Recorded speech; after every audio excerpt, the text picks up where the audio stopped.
Hey Coach, it's Joe Salas.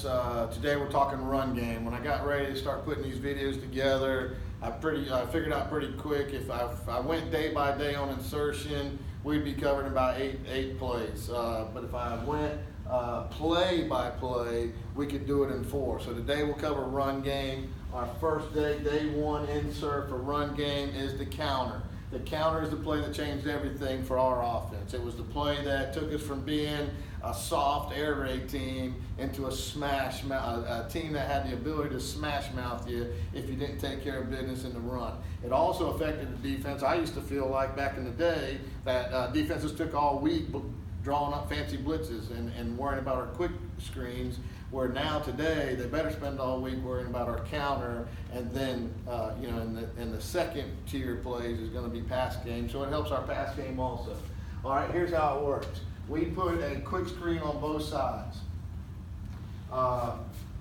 We got that from ECU a few years ago. The outside guy takes 1 step up, 1 step back, 1 step in. Number 2 guy is going 1 yard in front of the outside guy, and he's taking most dangers. Usually that's going to be number 1. Quarterback is checking the walk players, and this becomes a pre on the front side and a pre and post on the back side. So if the walk players are messing around at all, they're showing blitz, they're faking blitz, anytime we think we got 2-on-1 on the outside, quarterback's going to take it right now. On the backside, once he reads the backside end, if the backside end is working hard to tackle the back and he thinks he's got a chance to tackle him, he's going to pull it just like zone read. Immediately he gets his eyes on the walk. The walk 9 out of 10 times is going to attack the quarterback. Once he pulls it, he flips it out there because now he's got a 2-on-1 again. So it's been a good addition to our run game. We try to do it as often as we can.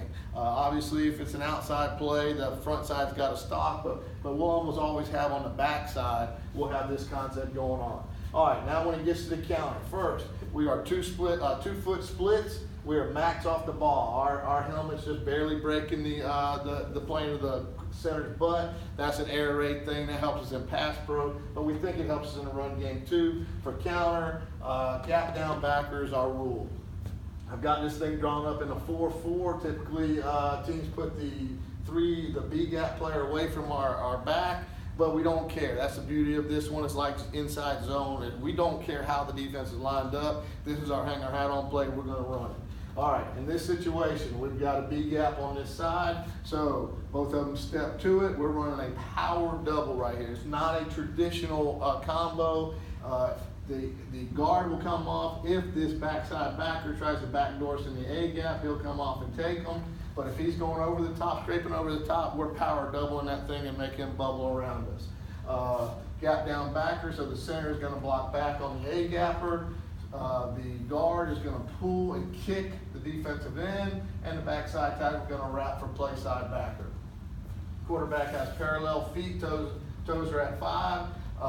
The F is going to counter step. The counter is strictly for timing.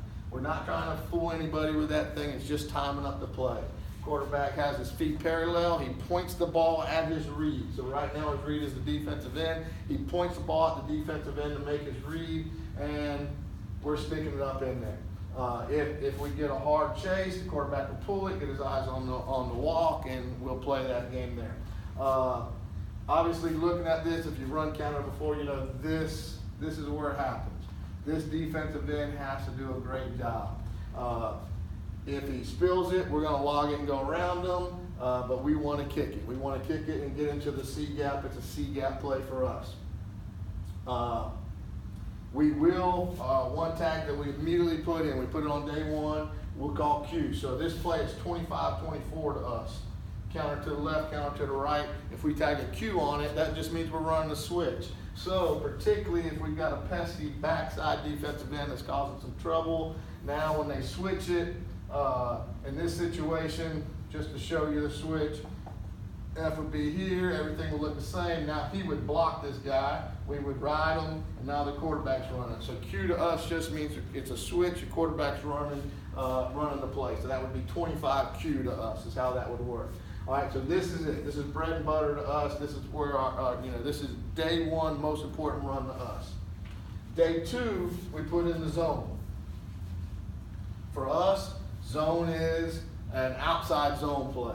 So we'll keep the same front just to keep it simple.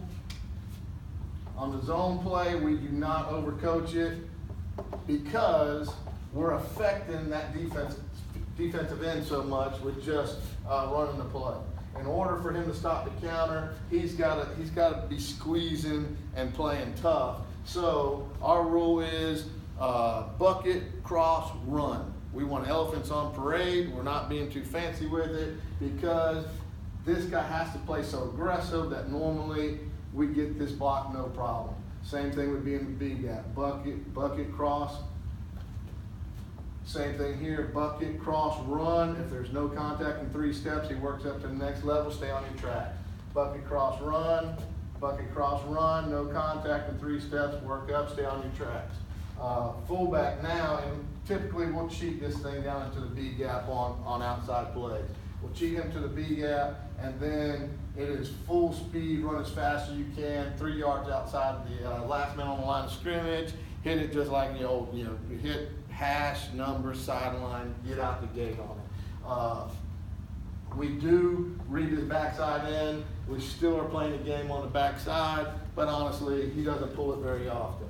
On the front side, because it's an outside play, now these guys have to stock on the front side, but backside stays the same. Outside zone, 28. This is 29, 28 to us.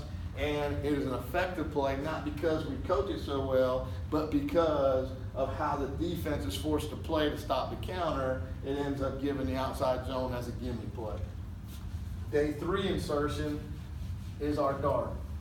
And our dart play for us is we tell all the skill players that dart is the exact same play as counter to us.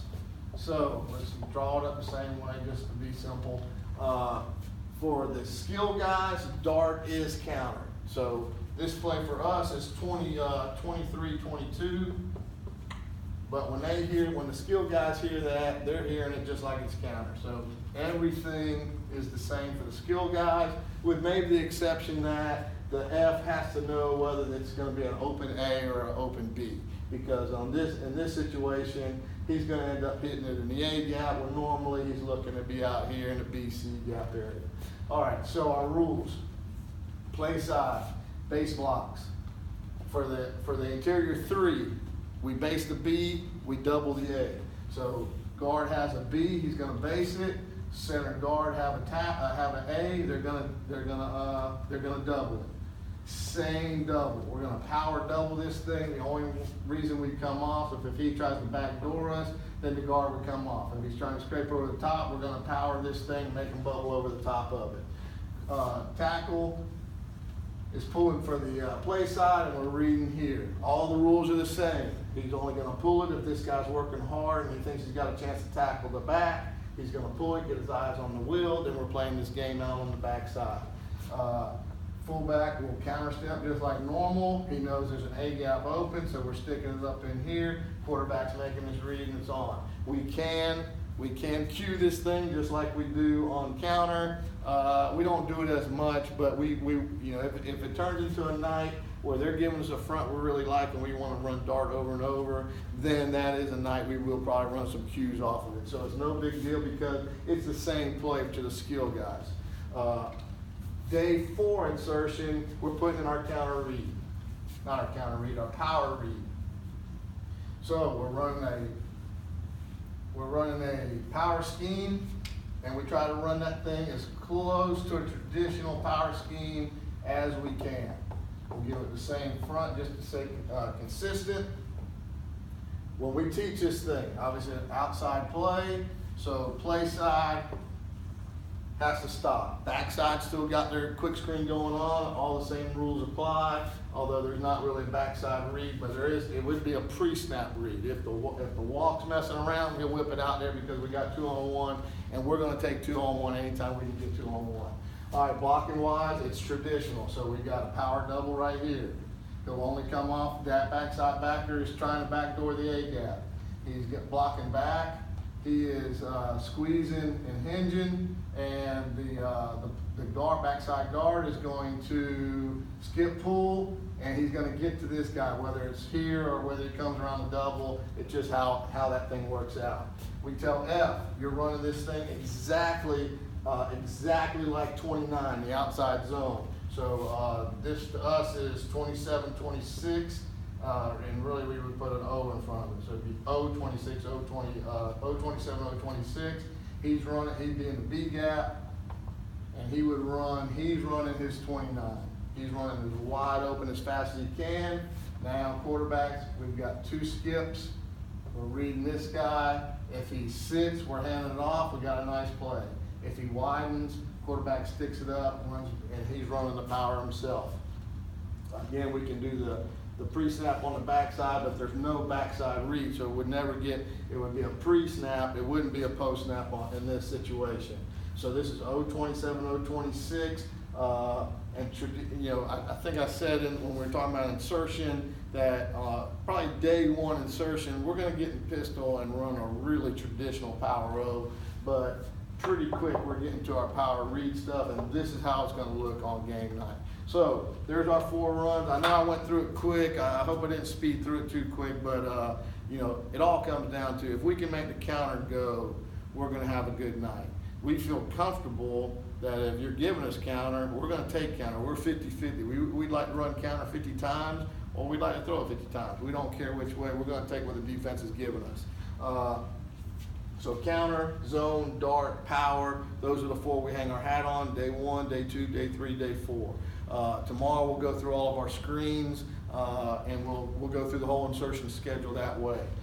Do all the normal stuff, YouTube stuff. If you like it, like it.